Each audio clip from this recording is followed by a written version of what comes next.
Thank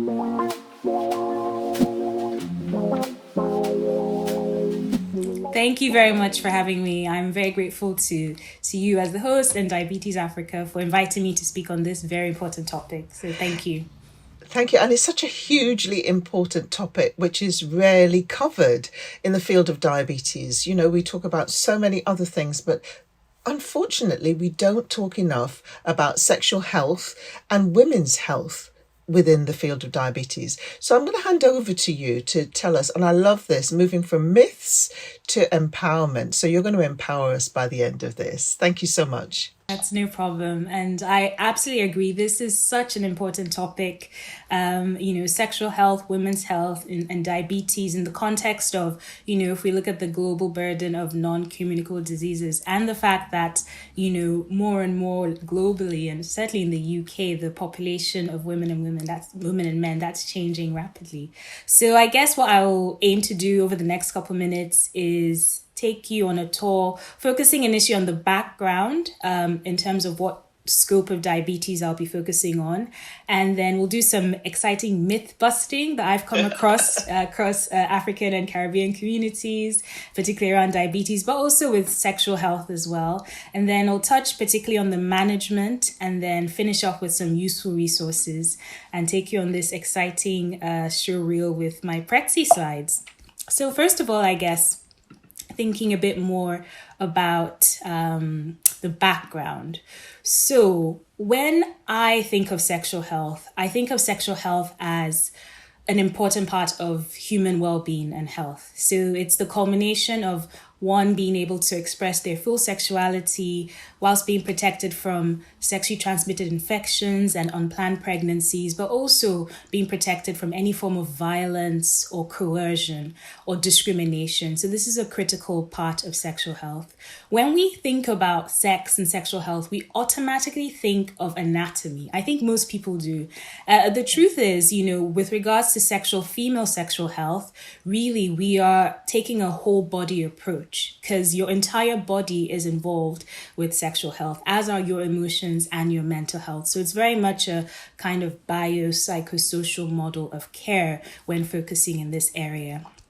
And in terms of thinking about the scope that I will focus on in today's presentation, so sexual health in women with diabetes, perhaps we tend to think about people with type 1 diabetes and type 2 diabetes, but I also want to include in this conversation people who have insulin resistance that is associated with a condition called polycystic ovarian syndrome, which some of you may have heard of. It's essentially a condition which is a culmination of many different kinds of symptoms and signs, an underlying hormonal imbalance that often manifests as irregularities in periods. They could be one extreme or the other, very heavy or absent altogether, challenges with falling pregnant, skin changes, a change in the pattern of hair distribution, and also some hormonal imbalances when you do a blood test, for example. And so I want to include people with PCOS and insulin resistance in this conversation because it's very much linked to the kind of metabolic picture we see in diabetes. So I guess the key things to highlight are with these three groups, the kinds of things we're focusing on is the glucose control, which is impacted by whatever is going on with their insulin. So with type 1 diabetes, obviously people who are not producing insulin, type 2 diabetes, more likely to get it later on in life and lifestyle dependent, but also strong family history dependent, where you tend to have more insulin resistance. And then again, with all of these conditions, important to highlight the role of cortisol and the stress hormone and how this manifests with regards to the overall metabolic syndrome and the kind of hormonal imbalances you can get with the sex hormones that again link these three things together in some people.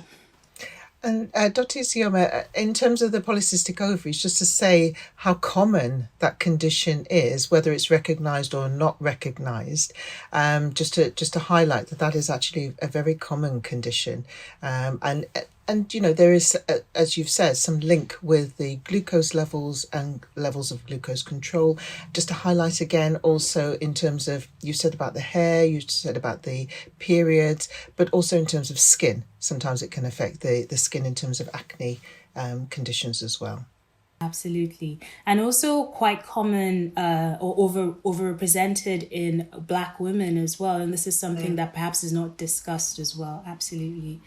And in terms of the, I guess, the general statistics, when you look at female sexual health with people who are impacted by diabetes, taking a big step back, actually, female sexual dysfunction is common and it's probably underreported for many reasons. There's potentially a huge element of stigma and taboo when talking about sex, particularly within our communities. But when you then look at women who have diabetes, they are more likely to have sexual dysfunction.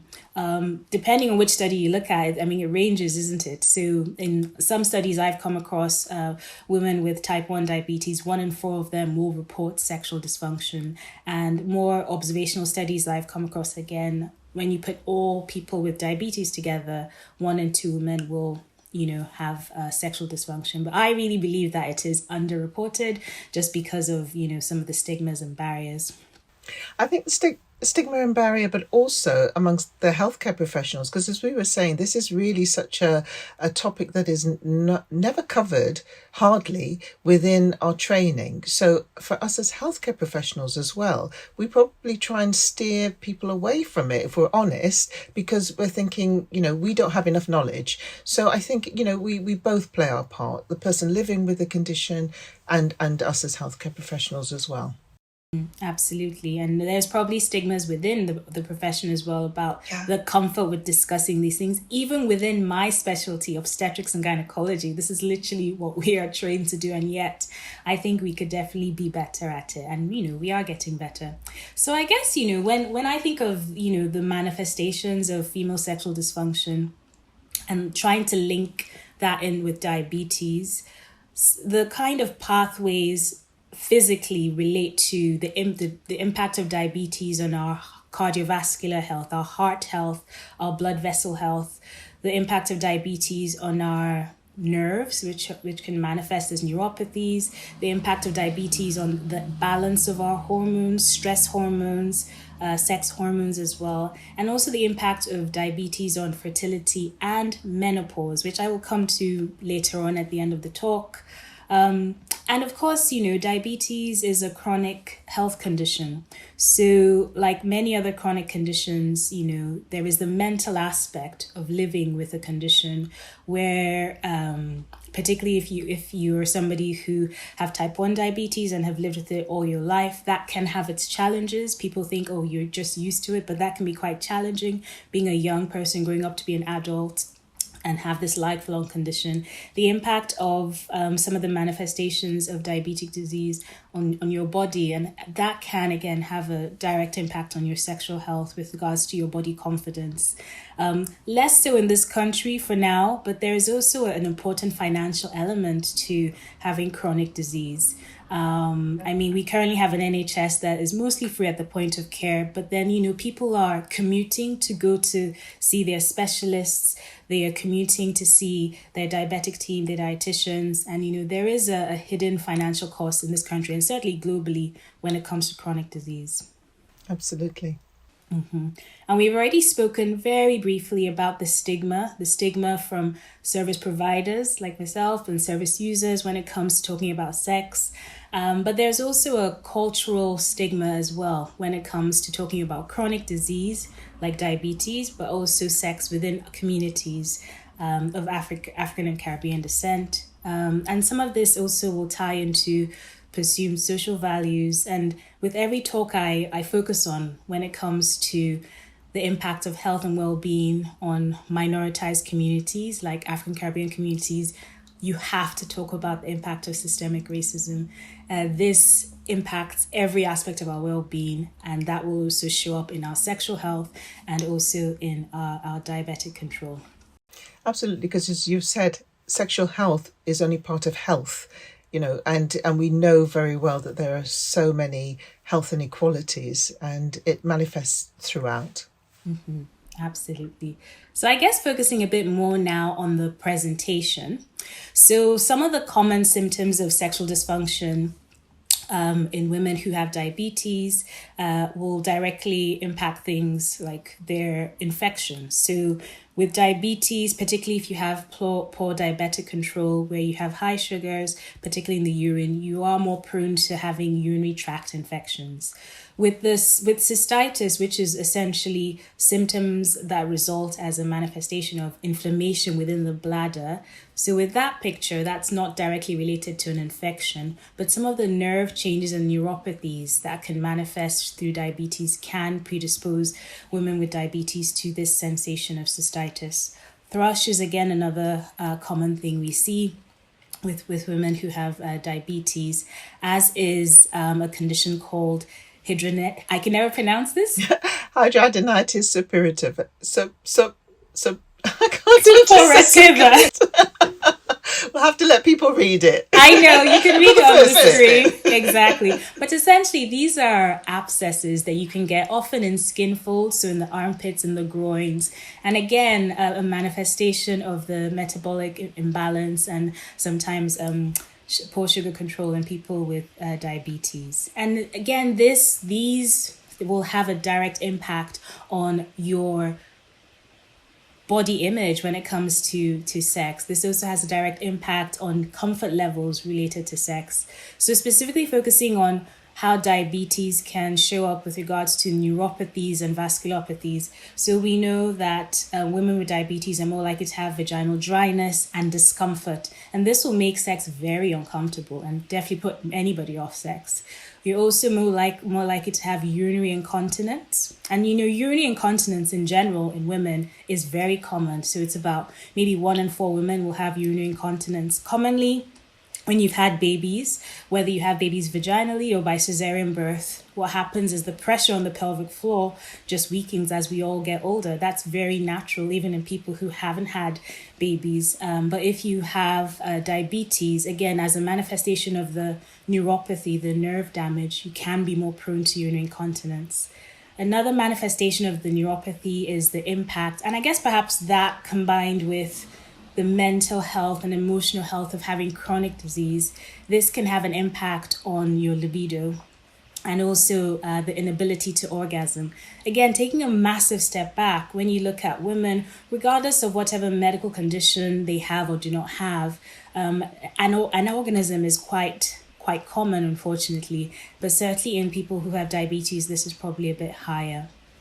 Skin changes, with regards to diabetes, so lipotrophy, which with injecting insulin regularly, you can get, some of you may have noticed, just irregularities and lumps and bumps in the skin. You're more prone to getting hyperpigmentation and sometimes male distribution of body hair. All of these things will have or may have an impact on your sexual well-being and again, your body confidence. And again, big thing not to forget is how all of this feeds into our mental health. So there can be some anxiety around your insulin pump when it comes to having sex. Will my partner find it weird? Is it going to fall off? Will I get a hypo? These are real questions that I've had people pose to me in some of my clinics. And again, with mental health and just having chronic illness, there's the impact of fatigue, insomnia, anxiety, depression, and all of this as well can manifest as disengagement with care, not seeking help, and also not chatting to your colleagues or family about what you're going through. So thank you so much, Dr. Isioma. There's a huge amount of information there. You mentioned the skin changes that we can get, and you've demonstrated that with the picture on the bottom left hand side there. So it may be that hyperpigmentation. What we mean by that is a sort of a darkening of the skin. That may be underneath the arms, it may be around the neck, it can be in other areas of the body. The male distribution of body hair, so particularly with things like the polycystic ovary syndrome, I think, isn't it? So that people may get things like around hair growth around the chin, or hair growth in the I don't want to call it the temples, but around that sort of area as well. Yes, so they may get excess hair growth there. And you said about the fatty lumps, you said about the dryness, the low libido. So libido, we mean by that your sexual drive, your desire or wish to have sex. So, and all of those things you've said, when you take them as a whole, can impact your sexual health. So whether it's a physical symptom that you're getting or it's the stigma that is affecting you, all of that will affect your overall sexual health. So thank you so much for that.